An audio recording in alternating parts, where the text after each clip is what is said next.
ಸಾಯಿರಾಮ್. ಆತ್ಮೀಯ ವೀಕ್ಷಕ ಬಾಂಧವರಿಗೆಲ್ಲ ಇವತ್ತಿನ ಕಾರ್ಯಕ್ರಮಕ್ಕೆ ಸ್ವಾಗತ ಸುಸ್ವಾಗತ. ವೀಕ್ಷಕರೇ, ಕಳೆದ ಸಂಚಿಕೆಯಲ್ಲಿ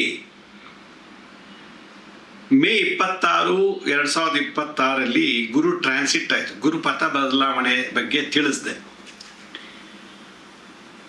ಜಗತ್ತಿನಲ್ಲಿ ಗುರು ಬದಲಾವಣೆ ಆದಾಗ ಏನೆಲ್ಲ ಸಂಭವಿಸ್ಬೋದು ಅನ್ನೋದನ್ನ ನಾನು ಮೊನ್ನೆ ಸಂಚಿಕೆಯಲ್ಲಿ ಹೇಳಿದ್ದೆ. ಅಧಿಕ ಮಾಸದಲ್ಲಿ ಗುರುಗ್ರಹ ಬದಲಾವಣೆ ಆಗಿದೆ. 12 ವರ್ಷ ಆದಮೇಲೆ ಗುರು ಕಟಕ ರಾಶಿಗೆ ಜೂನ್ 2ನೇ ತಾರೀಕು ಪ್ರವೇಶ ಮಾಡ್ತಿದ್ದಾರೆ. ಯಾಕೆಂದರೆ ಗುರುಗೆ ಉಚ್ಚ ಸ್ಥಾನವಾದಂಥ ರಾಶಿ ಯಾವುದಂದ್ರೆ ಕಟಕ ರಾಶಿ. ಈ ಒಂದು ಗುರು ಜೂನ್ 2ನೇ ತಾರೀಕು ಕಟಕ ರಾಶಿ ಉಚ್ಚ ಸ್ಥಾನ ಆದಂಥ ಗುರುಗೆ ಉಚ್ಚ ಸ್ಥಾನದಲ್ಲಿರತಕ್ಕಂಥ ರಾಶಿಗೆ ಪ್ರವೇಶ ಆದಾಗ ವಿದ್ಯಾರ್ಥಿಗಳಲ್ಲಿ ಏನಾಗುತ್ತೆ ಅನ್ನೋದನ್ನ ನಾನು ಮೊನ್ನೆ ಸಂಚಿಕೆ ಸುಮ್ಮನೆ ಜಸ್ಟ್ ಸಿಂಪಲ್ ಆಗಿ ಹೇಳಿದ್ದೆ. ಇವತ್ತು ಡೀಟೇಲ್ ಆಗಿ ಹೇಳ್ತೀನಿ. ಏನು ಗುರುವಿನ ಬದಲಾವಣೆಯಲ್ಲಿ ಅಂತಂದ್ರೆ, ನಾವೊಂದು ಜಾತಕ ತಗೊಂಡ್ರೆ 4ನೇ ಮನೆ ವಿದ್ಯಾರ್ಚನೆ ಅಂತ ಹೇಳುತ್ತೆ. 4ನೇ ಮನೆಯಲ್ಲಿ ವಿದ್ಯಾ ಅರ್ಚನೆ, ಹೇಳ್ಕೊಡೋದು, ಟೀಚ್ ಮಾಡೋದು, ಸತ್ಸಂಗ ಮಾಡೋದು, ಪ್ರವಚನ ಮಾಡೋದು.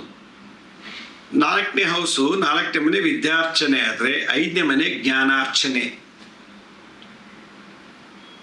ಈ 4 ಮತ್ತು 5 ನಾವು ಬಹಳ ಸೂಕ್ಷ್ಮವಾಗಿ ನೋಡ್ಬಿಟ್ಟು ಇಂಜಿನಿಯರಿಂಗ್ ಸೇರಿಸ್ಬೇಕಾ, ಮೆಡಿಕಲ್ ಸೇರಿಸ್ಬೇಕಾ ನೋಡ್ಬೇಕು. ಅಥವಾ ಯಾವುದೇ ಕೋರ್ಸ್ ಮಾಡಿಸೋದು, IAS ಮಾಡಿಸ್ಬೇಕು, IPS ಮಾಡಿಸ್ಬೇಕು ಅಂತ ಏನೋ ಇರ್ತದೆ. ಇದು 4ನೇ ಮನೆ 5ನೇ ಮನೆ ಬಹಳ ಗಂಭೀರವಾಗಿ ನೋಡ್ಬೇಕು. ಇದ್ರ ಜೊತೆಗೆ ವಿದ್ಯಾಭ್ಯಾಸ ಇದೆಯಾ ಇಲ್ವಾ ಅಂತ ಚೆಕ್ ಮಾಡಬೇಕು ಅಂದ್ರೆ 2ನೇ ಮನೆ 5ನೇ ಮನೆ 2 ಮತ್ತು 5ನೇ ಭಾವಗಳಲ್ಲಿ ಹಾಗೂ ಭಾವಗಳ ಅಧಿಪತಿಗಳು ಅವುಗಳ ಬಲಾಬಲಗಳನ್ನ ನಾವು ಪರೀಕ್ಷೆ ಮಾಡಬೇಕು. ಇನ್ನೊಮ್ಮೆ ಹೇಳ್ತೀನಿ, ಜಾತಕದಲ್ಲಿ 2 ಮತ್ತು 5ನೇ ಮನೆ ಭಾವಗಳಲ್ಲಿ ಹಾಗೂ ಆ ಭಾವದ ಅಧಿಪತಿಗಳು ಯಾರಿದ್ದಾರೋ ಅವರ ಬಲಾಬಲ ಎಷ್ಟಿದೆ ಅಂತ ನೋಡಿ ನಾವು ಈಗ ಅವನಿಗೆ ವಿದ್ಯೆನ ಕೊಡಿಸ್ಬೇಕಾ ಬೇಡವಾ ಅನ್ನೋದನ್ನ ಡಿಸೈಡ್ ಮಾಡಬೇಕು.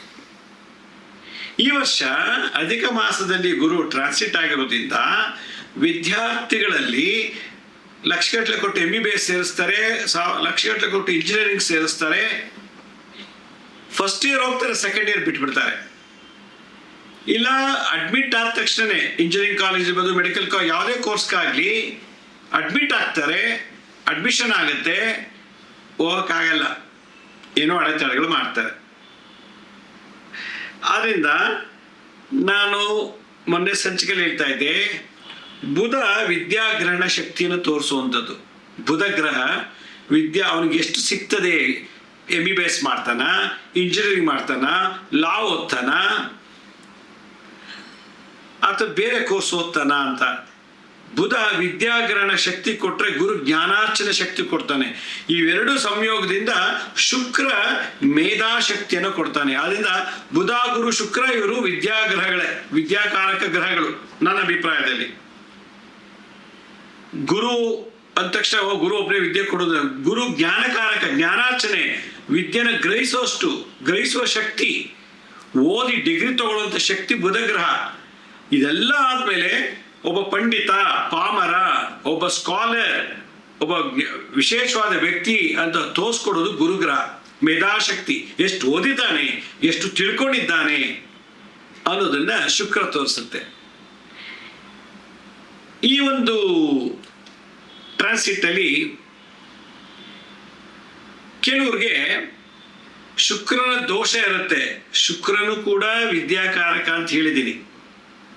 ಶುಕ್ರ ಒಂದು ಸ್ತ್ರೀ ಗ್ರಹ, ಗುರು ಪುರುಷ ಗ್ರಹ. ಶುಕ್ರ ಸ್ತ್ರೀ ಆಗಿರೋದ್ರಿಂದ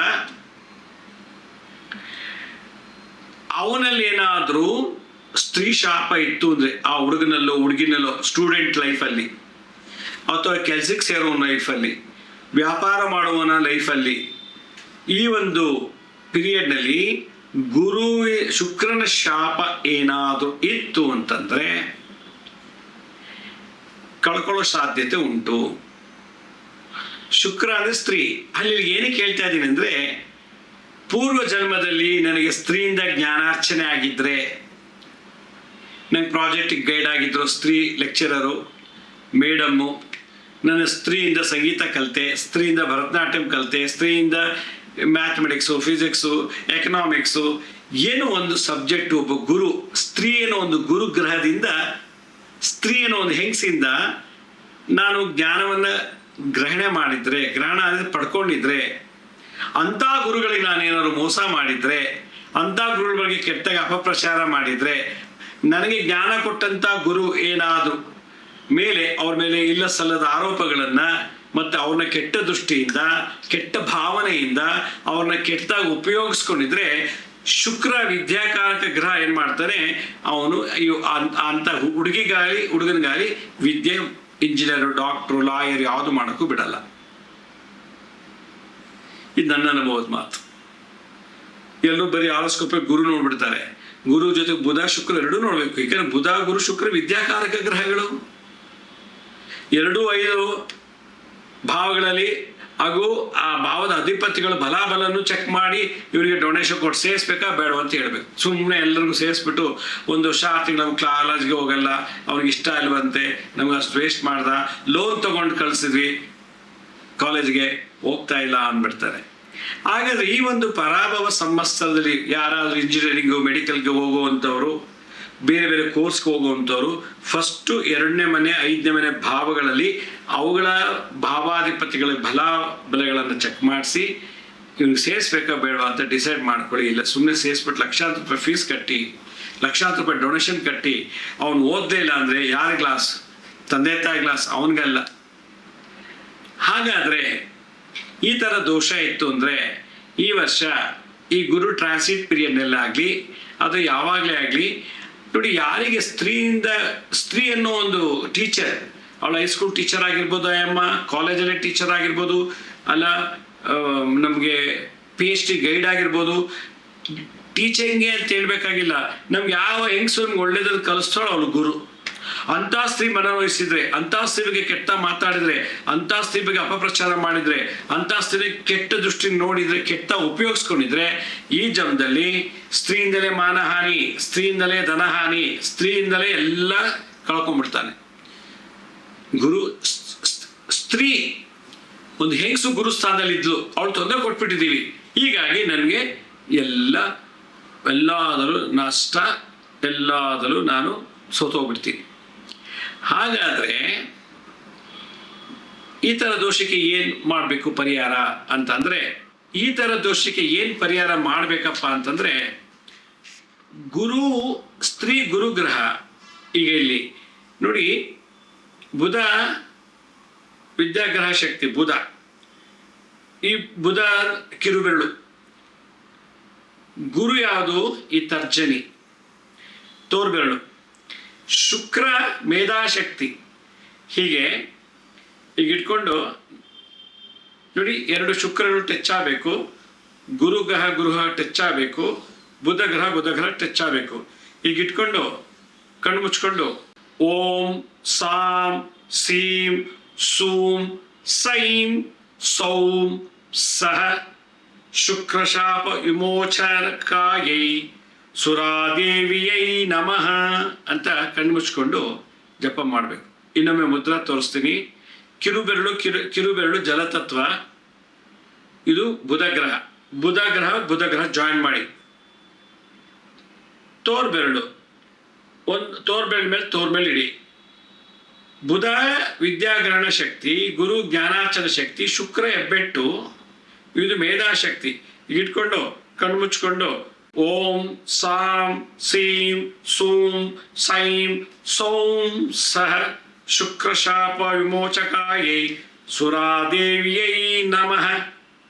ಓಂ ಸಾಂ ಸೀಂ ಸೂಂ ಸೈಂ ಸೌಂ ಸಹ ಶುಕ್ರಶಾಪ ವಿಮೋಚಕಾಯೈ ಸುರಾದೇವಿಯೈ ನಮಃ.